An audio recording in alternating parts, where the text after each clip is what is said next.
The next important consideration when using a chop handle is awareness and control over midline, or the positional teamwork between the head, rib cage, and pelvis. Let's go through each teammate and talk about what I want you to feel.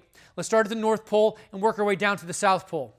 First, the fastest way I've found to clean up cable rotational exercises and to make them more intentionally rotational is by keeping the head really still.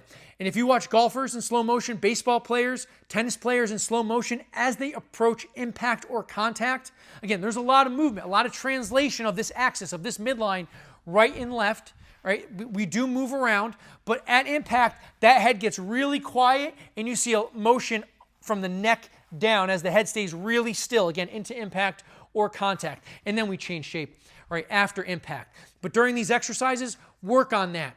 If you're an individual user, think about having something right outside your ear that you can't bop your head into. If you're a trainer, put something right outside your client's lead ear or cheek, and you will see exercises that formerly kind of looked like this.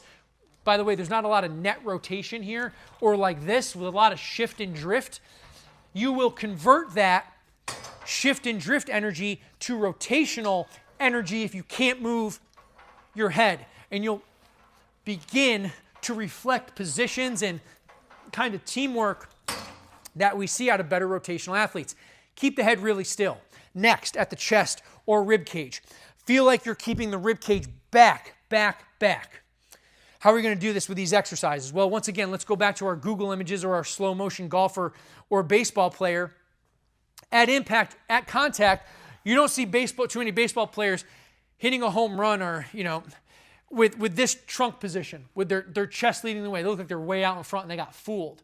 Right? At contact, what do we see? A chest that's back, head that's over the rib cage, and a pelvis that has been tucked underneath the chest, biased more into flexion. Let's use another sport, for example. Windmill softball pitchers.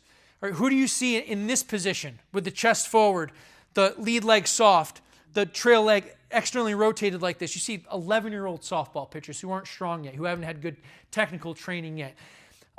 Division I softball pitchers, lead leg firm, pelvis tucked underneath, vertically stacked, trail shoelaces pointing towards the catcher, neck nice and relaxed.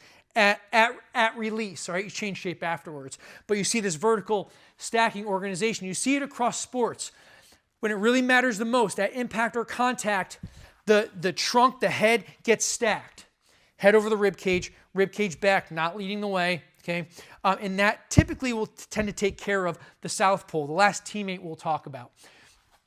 Even with simple rotational exercises like this, I want you to feel, if you are turning against the resistance, if your hips are turning to the right in my stance, I want you to feel as you turn that there's an effort to tuck. We're using our glutes, our trail glute, to posteriorly tilt that pelvis. You might start here, but as you turn, it's hard to see because I'm going to turn to the right. We got to level out that pelvis. It doesn't stay, you don't stay tilted and then turn on an extended lower back or an anteriorly tilted pelvis. You have to tuck, tuck, tuck as you turn. It happens together. It's not independent.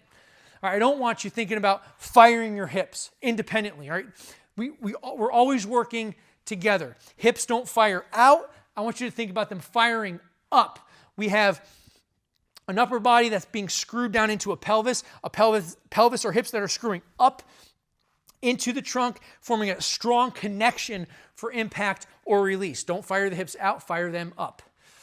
I can hear myself making all of this too complicated. I promise it's not. Keep your head still, keep your rib cage back, tuck, tuck, tuck. If and when you are turning to get more out of these cable rotational exercises.